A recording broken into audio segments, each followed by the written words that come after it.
Training camp is less than a month away. Less than a month. And if you are a Miami Dolphins fan sitting at home right now wondering whether this rebuild is actually going to work, I need you to stop what you are doing and pay close attention, because what this organization has done this offseason will either have you pumping your fist or shaking your head. And trust me, there are reasons to do both. We are breaking down the biggest winners and losers of the Dolphins offseason as we count down to training camp kicking off on July 21st. Some of these takes are going to surprise you. Some of them are going to make you angry. But all of them are the truth. If this kind of raw, unfiltered Dolphins breakdown is what you are here for, do us a favor right now. Hit that like button, drop a share, and smash subscribe so you never miss a video. Let us start with the first and arguably the most important winner of this entire offseason, running back Achane. Think about what this man walked into. A brand new coaching staff, a completely overhauled front office, a roster being rebuilt from the ground up, and a new quarterback under center in Malik Willis. In the middle of all that chaos and transition, Achane got paid. He locked in a 4-year contract extension that keeps him in Miami for the next 5 seasons. That is a statement. That is the new regime planting a flag and saying, this guy is part of our identity going forward. And when you look at the offensive infrastructure being constructed around him, it makes complete sense. This Dolphins team under Jeff Hafley and John Sullivan wants to be physical. They want to run the football down your throat. They drafted Caden Proctor in the first round, a mountain of a lineman who is going to start at left guard and eventually slide out to right tackle. They extended Aaron Brewer. They kept Austin Jackson. They brought in Jamari Salyer and DJ Campbell. The trenches have been reinforced, and Achane, coming off a career year in 2025, is going to feast. Nobody in a Dolphins uniform should be smiling wider heading into training camp than Achane. Nobody. Now let us flip it. Because our first loser is a name that has been struggling to stay relevant since the moment the calendar turned. Inside linebacker Tyrel Dodson. Look, it is not personal. But when your team drafts 2 linebackers in the first 4 rounds of the draft, the writing is on the wall. Miami took Jacob Rodriguez with the 43rd overall pick, a Butkus Award winner, a Heisman finalist, a turnover machine who led all of college football with 7 forced fumbles in 2025. The guy is a walking highlight reel and a culture changer. Then in the 4th round, they added Kyle Lewis out of Pittsburgh, a versatile, highly intelligent linebacker who can play big nickel, cover tight ends, and even moonlight at safety. These 2 are being groomed to anchor this defense for the next half-decade. And then you have Jordan Brooks, who just finished an all-pro season with 183 tackles. And Willie Gay Jr. sitting right there as the 4th guy. Where exactly does Tyrel Dodson fit in that picture? The answer, honestly, might be nowhere. He has not made noise in OTAs or minicamp. A team dealing with a linebacker injury in September could easily make a call to Miami, and the Dolphins could flip Dodson for a 6th or 7th round pick without losing a single night of sleep. That is a tough reality, but it is the reality. Winner number 2, edge rusher Chop Robinson. Here is the thing about Chop. His sophomore season was a disappointment. There is no sugarcoating it. Dolphins fans had massive expectations, and he did not deliver.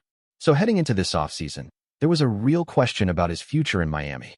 But something interesting happened. This new coaching staff looked at Chop Robinson and chose to believe in him.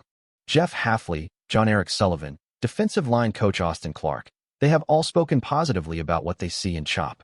And here is the structural reason why that vote of confidence means something. Miami did not go out and spend a premium resource on a high-level edge rusher.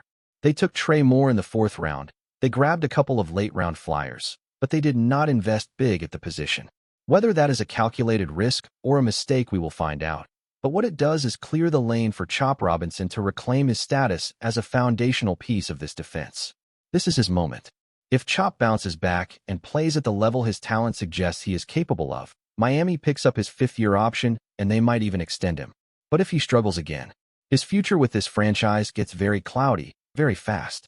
The pressure is on, and that is exactly the kind of situation that separates players who rise from players who fade. Here is your question of the day, and I genuinely want to know what you think, so drop your answer in the comments right now.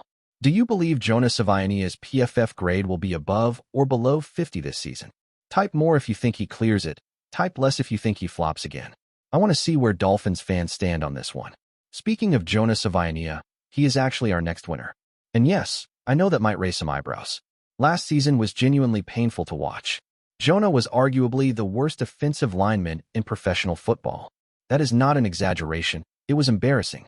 Fans were uncomfortable watching him get physically dominated week after week. So why is he a winner this offseason? Because everything around him has changed in a way that gives him a real fighting chance to turn it around. First, Miami did not draft a replacement for him.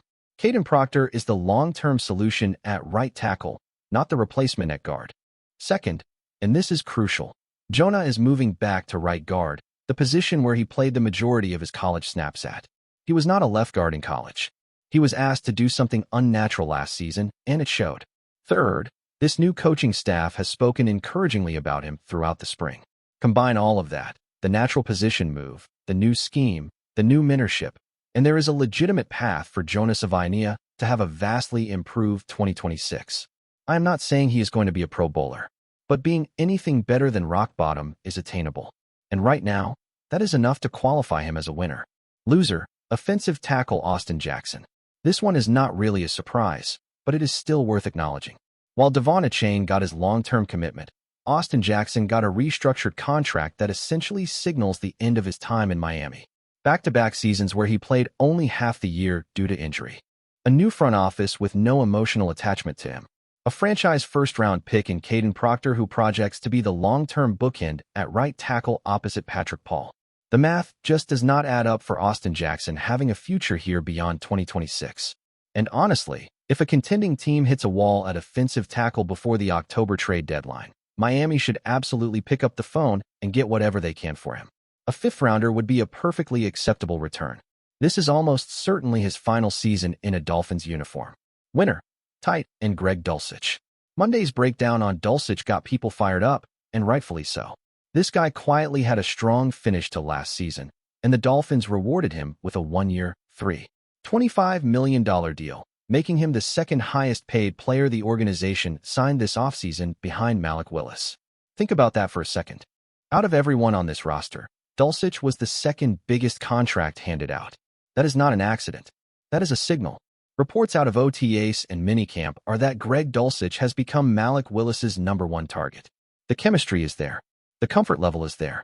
And with a receiving core still finding its footing, there is a very real argument that Dulcich leads this entire team in receiving yards in 2026. A year from now, that $25 million contract is going to look like a bargain, because he is going to be paid a whole lot more after what I expect to be a breakout season. And now for perhaps the most underrated loser on today's list, wide receiver Tutu Atwell. When he signed with Miami back in March, there was genuine optimism. Him and Jalen Tolbert joining the group, both with something to prove. It felt like solid depth additions. But then the draft happened. Miami selected 3 wide receivers, Chris Bell, Caleb Douglas, and Kevin Coleman Jr. In particular has been making plays this spring while Atwell has been inconsistent, dealing with drops, not separating the way you need to in this offense.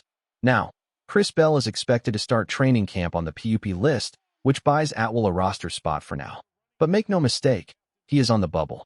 If Bell comes back healthy sooner than expected, or if one of the undrafted rookies lights it up in camp, Tutu Atwell could be the odd man out. He is a fringe roster player right now, and that is not where he hoped to be when he signed here. And the final winner, it is us, the fans. This offseason was hard.